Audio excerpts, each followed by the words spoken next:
मतदारांना प्रलोभन देणं 20 नेत्यांना भोवणार आहे। एकनाथ शिंदे, अजित पवार, गुलाबराव पाटील, संजय शिरसाट, जयकुमार गोरे, चित्रा वाघ यांना प्रलोभन देणारी वक्तव्य भोवणार आहेत। आपण पाहतोय राज्य निवडणूक आयोगाने ज्या ठिकाणी संबंधित नेत्यांनी वक्तव्य केली आहेत त्या ठिकाणच्या जिल्हाधिकाऱ्यांकडून तात्काळ अहवाल मागवलेला आहे। अजित पवार यांच्याकडून निधीला कात्री लावण्याचं वक्तव्य केल्याचं आपण पाहिलं होतं, तर गुलाबराव पाटील यांच्याकडून लक्ष्मी दर्शन होणार असल्याचं त्यांनी वक्तव्य केलं होतं।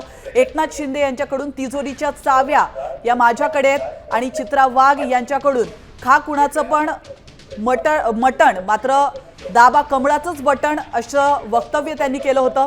आता निवडणूक आयोगातील सूत्रांनी ही माहिती दिली आहे, त्यामुळे या नेत्यांना आता अशी वक्तव्य भोवणार आहे अशी चर्चा रंगली आहे। याविषयी अधिक माहिती देण्यासाठी आपले प्रतिनिधी गणेश कवडे थेट जोडले गेलेत आपल्यासोबत। गणेश, अतिशय महत्त्वाची अपडेट समोर येते।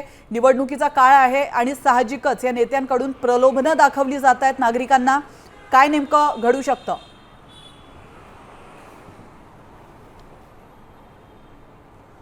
नक्कीच ज्या पद्धतीने खरं तर रणधुमाळ सुरू आहे प्रचाराची आणि या रणधुमाळ्यामध्ये जे नागरिकांना आहे ते प्रलोभनासाठी खरं तर ही वक्तव्य आहे ती नेत्यांनी केलेली आहेत आणि या नेत्यांनी केलेल्या वक्तव्यानंतरून खरं तर ही वक्तव्य आता निवडणूक आयोगाने देखील याची दखल घेतलेली आहे आणि या सगळ्यांचे वक्तव्यासंदर्भात जे ज्या भागामध्ये खरं तर ही वक्तव्य केलेली आहेत या भागातल्या जिल्हाधिकारी आहेत, या जिल्हाधिकाऱ्यांना देखील आहे या सगळ्या संदर्भामध्ये नोटीस आहे ती लवकरात लवकर निवडणूक आयोगाला देण्यात यावे आणि यावर नेमकं आता निवडणूक आयोग काय कारवाई करतं हे देखील पाहणं गरजेचं आहे, कारण की जी वक्तव्य केली जात आहेत ती कुठेतरी लोकांना प्रलोभनं आहेत। कारण की गुलाबराव पाटील यांचं एक महत्त्वाचं वक्तव्य होतं ते म्हणजे 1 तारखेला आहे ते घराच्या बाहेर थांबा, लक्ष्मी दर्शन होईल अशा पद्धतीचं वक्तव्य होतं। तर अजितदादांकडून खरं तर अर्थ खातं त्यांच्याकडे आहे, तर अर्थ खात्याच्या चाव्या देखील आहेत त्या माझ्याकडे आहेत, त्यामुळे अशा पद्धतीची जी काही वक्तव्य ह्या राजकीय नेत्यांनी आहे ते प्रचारादरम्यान केलेली आहेत आणि या सगळ्याची दखल आहे ती निवडणूक आयोगाने घेतलेली पाहायला मिळते आणि त्यामुळे त्या